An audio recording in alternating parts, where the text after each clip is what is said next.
Assalamualaikum warahmatullahi wabarakatuh. Hai, selamat pagi semuanya. Kami dari kelompok 7 kelas A Perlindungan dan Kesehatan Hutan. Perkenalkan, nama saya Alvin Danang Kumoro. Saya Adelia Nurul Fadilah. Saya Farina Rahmadani. Saya Aditya Rizky Fauji. Dan salah satu anggota kami yaitu Faiha Askar. Di sini kami akan menyajikan sebuah video mengenai kerusakan pada pematang besi atau Albizia saman.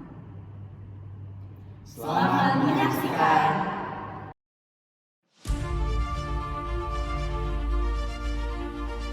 Upaya pengelolaan hutan untuk meningkatkan produksi dan mengamankan investasi memerlukan perencanaan yang baik untuk melindungi tegakan dari kerusakan.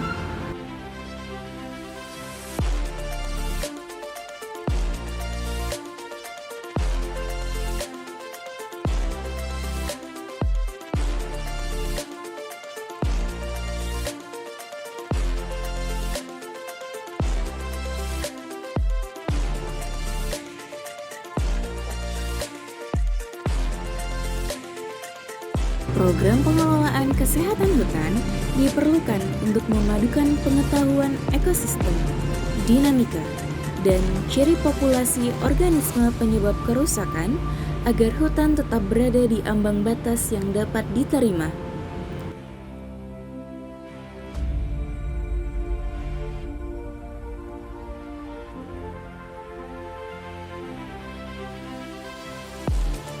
Apakah kalian tahu apa itu kerusakan tegakan?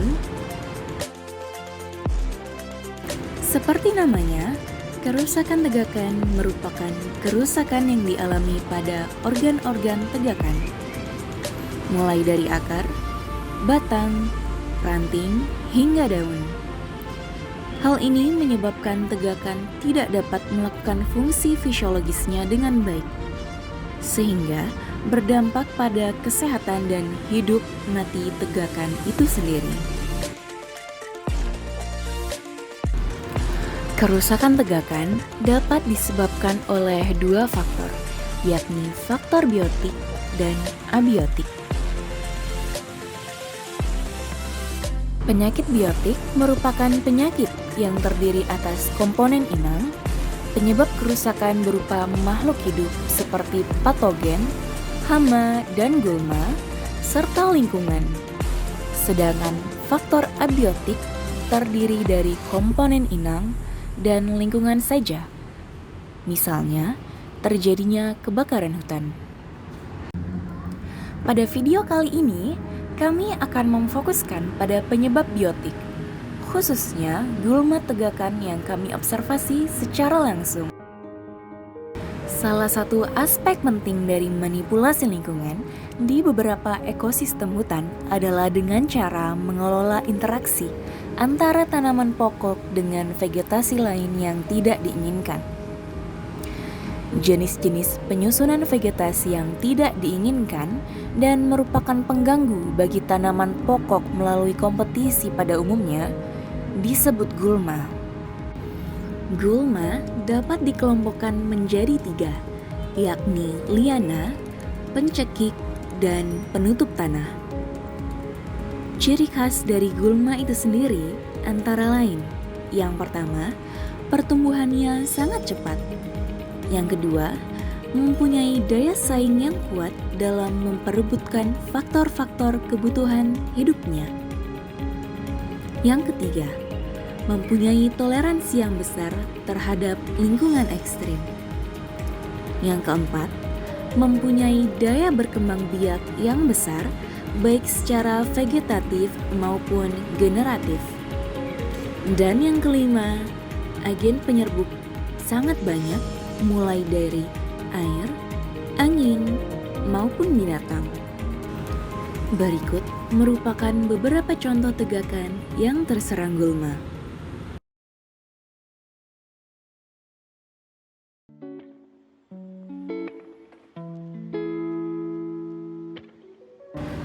Pohon yang kami amati adalah pohon trembesi dengan nama latin Albizia saman.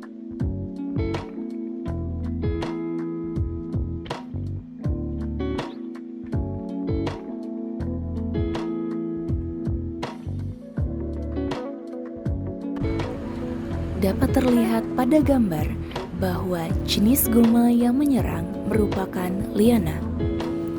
Liana yang menyerang merupakan jenis Virosia sp. Virosia merupakan golongan paku epifit dari famili Polypodiaceae. Pada umumnya, jenis-jenis Virosia mempunyai daun tunggal tebal, berdaging, dan kaku. Pada pohon trembes yang diamati, tumbuhan ini menjalar pada batang pohon tersebut. Virosia memiliki klorofil sehingga mampu untuk menghasilkan makanan sendiri.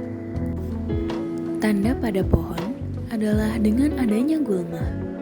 Gejalanya berupa kulit batang yang retak, serta dampak yang ditimbulkan pada pohon ini dapat dilihat dari intensitas perambatan yang sangat lebat. Hal ini dapat memberikan efek menutupi atau bahkan dapat mematahkan cabang pohon inang melalui lilitannya. Selain itu, dapat terjadinya persaingan untuk memperoleh cahaya matahari. Pengendalian yang dapat dilakukan secara mekanis adalah dengan pencabutan atau pemangkasan, dan secara kimia adalah dengan penyemprotan herbisida. Pencegahan yang dapat dilakukan adalah dengan menghadirkan musuh alami.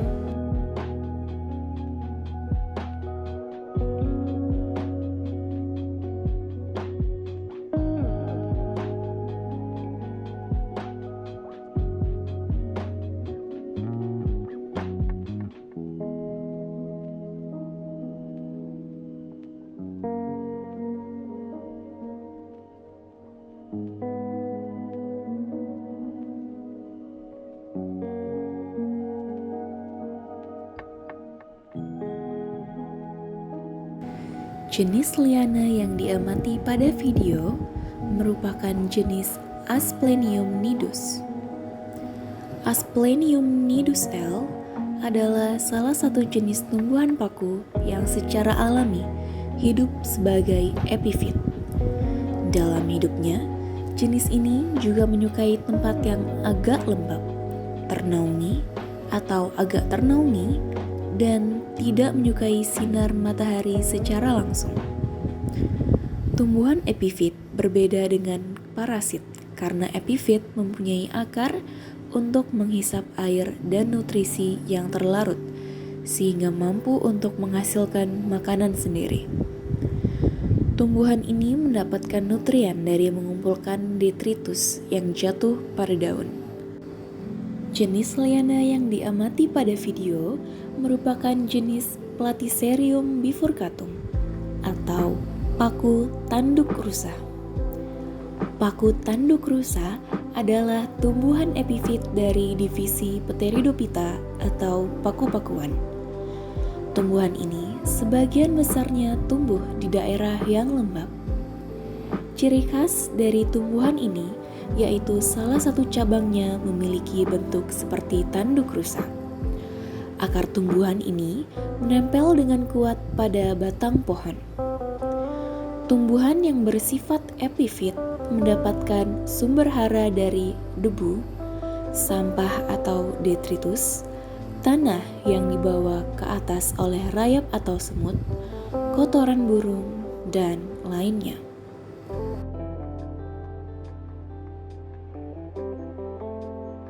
Gulma selanjutnya adalah liana dengan jenis Phlebodium aureum.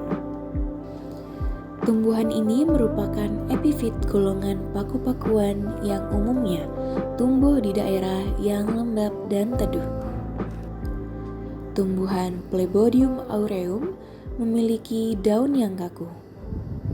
Seperti epifit pada umumnya, tumbuhan ini tidak menyerap unsur hara tanaman inang, tetapi hanya menempel pada batang pohon inang. Jenis gulma selanjutnya adalah gulma pencekik. Pada awalnya, biji tumbuhan ini jatuh pada cabang batang pohon yang besar. Biji akan berkecambah dan mempunyai akar yang melilit cabang.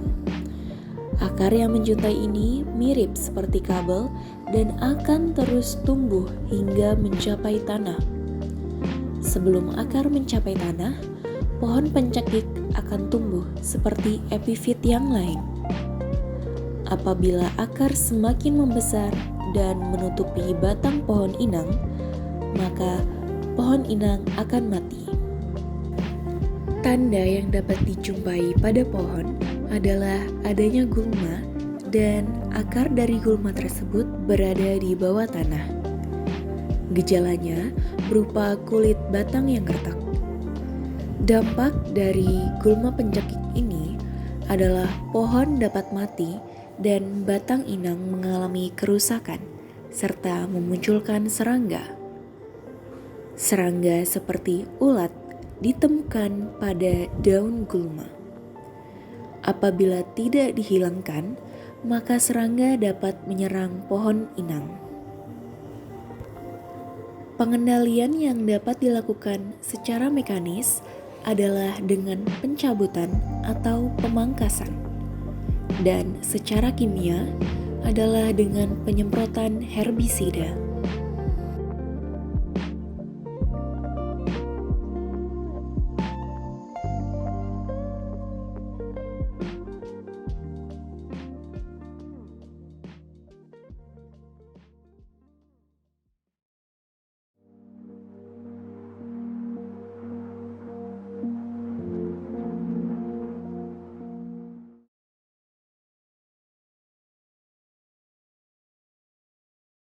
Sekian video dari kelompok kami. Mohon maaf apabila masih terdapat kekurangan.